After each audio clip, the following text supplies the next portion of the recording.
দুটো সাইডে একটু একটু করে চিড়ে নিলাম, তাহলে পটল ভাজার সময় পটলটা ফাটবে না।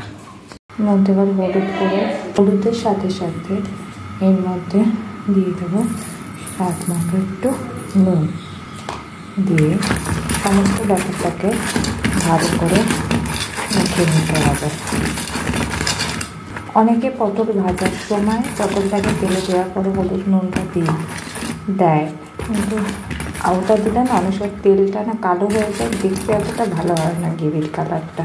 তাই এরকম মাখিয়ে নিয়ে করলে বেশি গ্রেভিটার কালারটা কিন্তু ভালো আসে। তেল গরম বসিয়ে দিলাম, তেলটা গরম হয়ে গেছে। এবার পটলগুলোকে ভাজতে বসিয়ে দেবো। এটাকে হালকা করে ভাজা বসিয়ে এটাকে একটু ঢাকাটা চাপিয়ে রাখবো, তাহলে তাড়াতাড়ি একটু পটলটাও ভাজা হয়ে যাবে আর নরম হয়ে আসবে। এর মধ্যে কাঁচা লঙ্কা, অল্প পরিমাণ আদা, এবার সমস্ত বিষয়টাকে একটু কেটে নেব। এটা পেস্ট রেডি করে নেব। দেবো হচ্ছে এখানে হলুদ গুঁড়ো,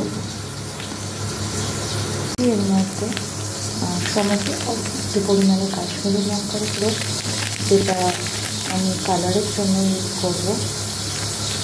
আর দিয়ে দিচ্ছি এর মধ্যে অল্প একটু পরিমাণ ধনের গুঁড়ো,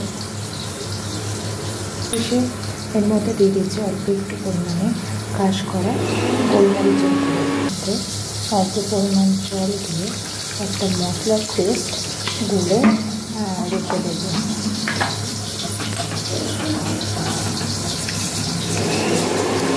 তৈরি করা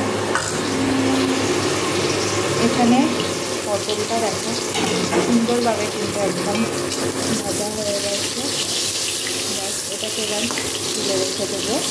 তেলেতে দিয়ে দিচ্ছি একটা শুকনো লঙ্কা ফাটিয়ে দিয়ে দিলাম, আর এরই মধ্যে দিয়ে দিচ্ছি একটু পরিমাণ কালো জিরা, গোটা জিরে, আদা, কাঁচা লঙ্কা আর জিরের যে পেস্টটা করে রেখেছি সেটাকে দিয়ে দেবো।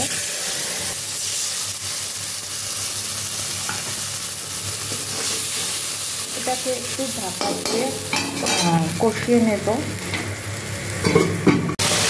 মশলাটা করতে আসবে এই যে হলুদ, কাশ্মীর লঙ্কা, ধনে করে যে বাটাটা করে রেখেছিলাম মশলা পেস্টটা, সেটাকে দিয়ে দিলাম। সমস্তটাকে আবার একটু সুন্দর করে নাড়িয়ে চালিয়ে ব্যাপারটাকে ঢাকা দিয়ে আবার একটু হতে দেবো। মশলাটা একদম কষে গেছে, দেখো তেল সঙ্গে তেল করে দিচ্ছে। এবার এর মধ্যে ভেজে রাখা পটলগুলোকে অ্যাড করে দিয়ে দিচ্ছি, দিয়ে ওটার সাথে একটু ভালো করে কষিয়ে নেব।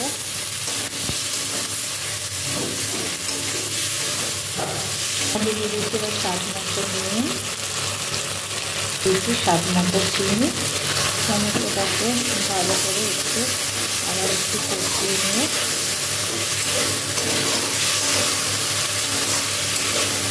দিচ্ছি ফ্যাটানো টক দইটা, একটু পরিমাণ জল দিয়ে আবার ভালো করে ব্যাপারটাকে কষিয়ে নেব।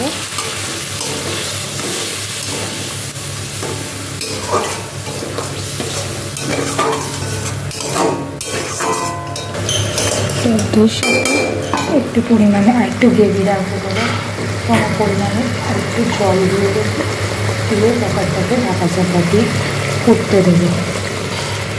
ব্যাস এইভাবে ব্যাপারটা ফুটে যায়। দিয়ে দিলাম দুটো কাঁচা লঙ্কা, এবার একটু ঢাকা দিয়ে একটু হতে দেবো। এখানে গ্রেভিটা একদম ফুটে যাচ্ছে। এর মধ্যে এবার ভাজা মশলাটাকে দিয়ে দেবো। আমি ভাজা মশলা ইউজ করছি, তোমরা চাইলে গরম মশলা ব্যবহার করতে পারো।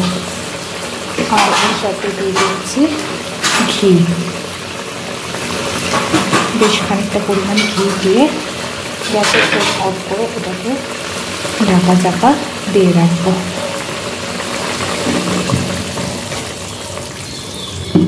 হয়ে গেছে আমার দই পটল, দেখতে কিন্তু দারুণ হয়েছে। একটু গ্রেভি রাখলাম যেহেতু ভাত দিয়ে খাবো। একটু বেসন আর দইয়ে প্যাক লাগিয়ে দিলাম, মুখে একটু বেসন আর দইয়ের প্যাক লাগিয়ে নিলাম। এখন তো বাইরে বেরোলেই টাইম পড়ছে, আর সকালের দিকে মারের নাইটিটা এত ভালো লাগে, মুখ করে। এই ফ্রেশ হতে হবে, ফ্রেশ হয়ে আজকে বৃহস্পতিবার পুজো দেবো। আর ওখানে ভাতটা বসিয়ে দিয়ে গেলাম, মা নামিয়ে নেবে।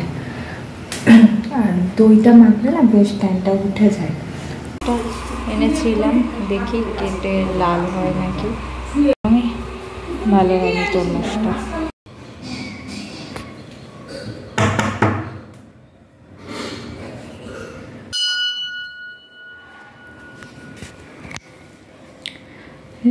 বৃহস্পতিবারের পুজো দেওয়া হয়ে গেল।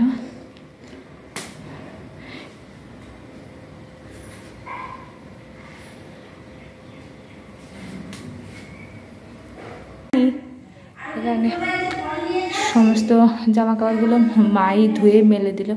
সমস্ত জামা কাপড়গুলো এখানে এত রোদ্দুর, যা ছাদে যেতে হয় না, এখানে ধুয়ে মেলে দিলে এক্ষুনি শুকিয়ে যাবে।